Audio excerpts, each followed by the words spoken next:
When we asked over 100 hiring managers which skill was most lacking when hiring instructional designers, the number one response was the ability to apply instructional design theory to real-world projects.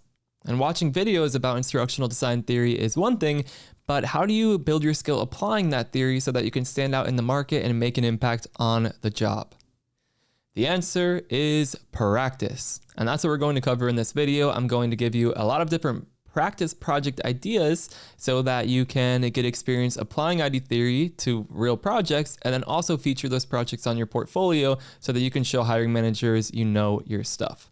So we're going to get into the project ideas, but first up, you may want topics for these different projects. That's always a common question. Like, should I just create a learning experience about like how to make a peanut butter and jelly sandwich, or should it be about something like corporate-y?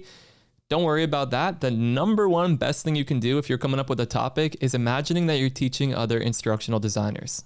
So try to teach other instructional designers about the principles and the processes that you're learning, because then as a portfolio project, you're not just showing off that you can apply this theory and knowledge, but the deliverable itself shows off your subject matter expertise. So that worked really well for me. That's what I did it in my master's program. As I was learning about a theory or principle, I would create a project about it, imagining that I was helping other instructional designers learn about it. So you kind of also learn it more deeply yourself because you're teaching it to other people. So I hope that makes sense. Let's dive back into it. So first thing you can practice with is Bloom's taxonomy. This is probably what you'll want to get the most practice with. So write learning objectives and assessment techniques for whatever learning experience ideas you think of. So even if you don't wind up building them, for example, I wanted to create learning experiences about like personal finance or how to get started using credit cards, I would write down those learning objectives and then try to write good multiple choice questions to assess those learning objectives. Again, in this video, we're not going to dive deep into how to actually do those things. Check out last week's video about, it's called Introduction to Instructional Design, where we actually cover what all of these things are. So check that out if you don't know what this stuff is, but these are just some project ideas to help you actually get practice applying those things. So write tons of good learning objectives. This is a very common ID skill, and bonus points if you write those strong multiple choice assessment questions to assess those learning objectives. Next up, Gagne's 9 events. This one's very common, especially for instructor-led experiences. So try designing an instructor-led training experience. Imagine there's a 30 or 45 or 60-minute classroom session. Plan out what that will look like. Design some engaging practice activities, maybe some peer-to-peer group work. Lots of opportunities there. Bonus points if you make it a virtual instructor-led training experience. That is very common these days. There are obviously some different constraints, and you can use technology in different ways to help make experiences like this more effective and engaging. As far as what the deliverables may look like, you'll definitely want a facilitator guide. This is where the facilitator knows like what to actually say and ask and cover in the session, but you could also include a slide deck and participant handouts if you want to be really comprehensive here. This would make for a great portfolio project, especially if you're interested in doing more instructor-led kind of projects instead of solely that self-paced e-learning.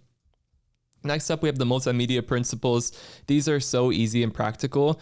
It's so nice to apply them. Wait, one last thing I'll say about Gagne's 9 events, just to give you an example of what I mean. Like one of the projects I remember from my master's program the most was designing an instructor-led training session about Gagne's 9 events while using Gagne's 9 events to actually create that training session. So I hope that illustrates the point I was talking about earlier. You can do stuff like that. Like for each one of these things, like for Mayer's Multimedia Principles, works really well if you're going to create like an animated video script or a self-paced e-learning storyboard, just because there is like, yeah, it's multimedia. You generally have some visuals on the screen, some audio, some animations going on. That's what these principles are all about. So imagine creating writing an animated video script or storyboard about Mayer's Multimedia Principles while applying Mayer's Multimedia Principles to actually create that script or storyboard. So it can get kind of meta, but it's a really good way to learn more about the principles while applying them. So again, storyboard, great idea for multimedia principles. And then if you're going to feature this on your portfolio, in your write-up, you would talk about how you applied each of the principles to the storyboard, just to show off your design thinking and show off your skill as an instructional designer. Next up, ADDIE. Start with the performance problem. This can be real or imagined, just like what is the situation where people aren't doing what we would want them to be doing, and write what you would do during each phase of ADDIE. Okay, so, and you can this can be kind of a creative writing exercise. So it can be a fictional project, which it most likely will be, or a real project. If you have actually done something like this on a real project, it would be great to match what you did in the real world to each phase of ADDIE, but don't feel constrained by what you actually did in the real world. Think of this as a creative writing exercise, and this one doesn't need to be featured on your portfolio, but it will help you get a better understanding of like what an instructional designer does. So what did you do for analysis, design, development, implementation, and evaluation? Make something up just to get some experience, like imagining what instructional designers would do when following a model like this. Interviewing subject matter experts, like this is such a big part of instructional designers' jobs. Like, again, you're not the expert. For people who are newer to instructional design, you're not going to know everything you need to know about these different topics you're creating learning experiences about. You're going to need to work with people who know the stuff, and you're going to need to get very comfortable and effective at working with these people and getting the information you need from them. So practice with whoever you can practice with, a friend, a family member, or even another instructional designer. Maybe this is someone you've networked with on LinkedIn, or a mentor you have in the field, but find someone who you can practice conducting a SME interview with, and you can learn more about how to do something specific in their job. The actual interview may look different depending on what kind of approach you want to take with it. You can conduct a job task analysis, which is where you're going to kind of say, okay, say you want to write this storyboard. Step by step, what exactly are you going to do to write that storyboard? And that's kind of a big one. Like that could have a lot of cognitive elements to it. Simpler things will be better there. Like if someone needs to like operate a machine or do something very specific like that, would be a great opportunity to conduct a job task analysis and write down all of those tasks. And there are resources to help you with that. Create an action map. So action mapping is a great process. A lot of IDs love that process. You can work with a subject matter expert to create an action map where you basically say, what do people need to do on the job to achieve this business goal that we've set in the middle? And there are videos here on the channel to help with that. Or you could analyze a potential performance problem where you want to learn more about why people aren't doing what they're supposed to be doing on the job, and we can identify some potential solutions there, which is a needs analysis essentially. So we want to determine what would help solve a performance problem. Maybe training would help, maybe it wouldn't.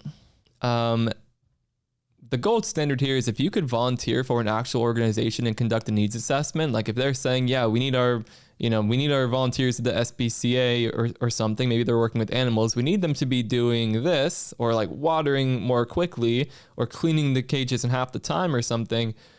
We don't know what's going on. We need some help with that. If you can go in there and actually interview people and observe people and be in the space and work like an instructional designer and make recommendations on how to help the organization achieve their goals, that is the gold standard.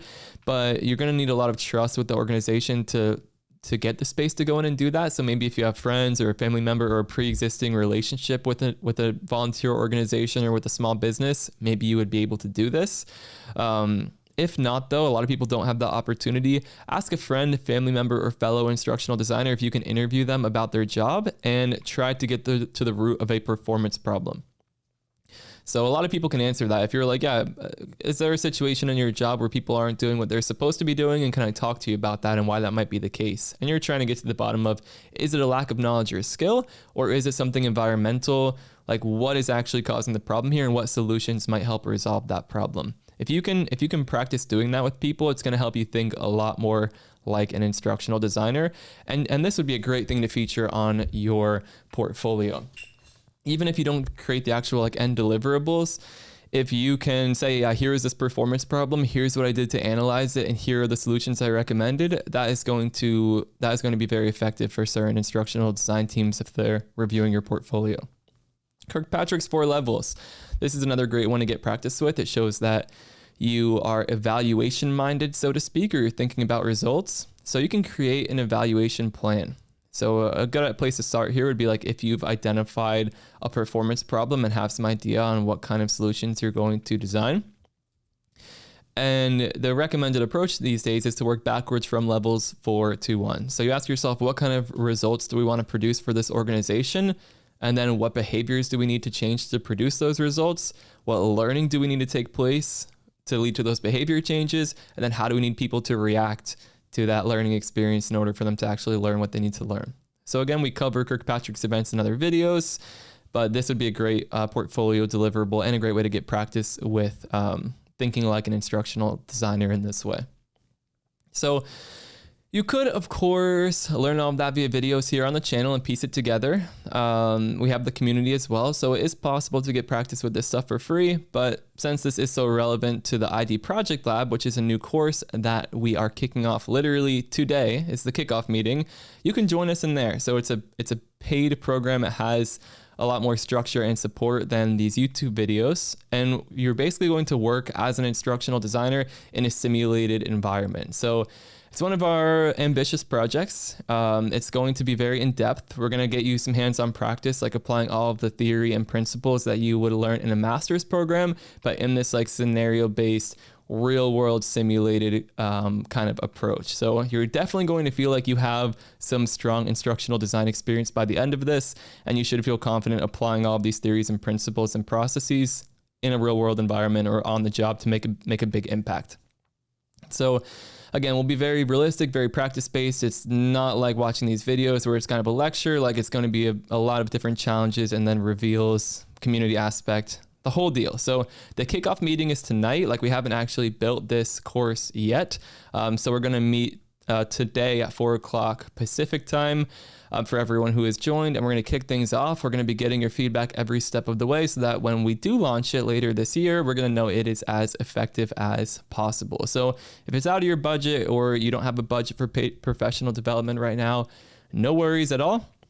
But if you have been looking for a program like this and you do want to get practice applying all of the stuff we just talked about, the ADDIE Project Lab is made for you. So check it out with the link in the description, and I will see you in the next video.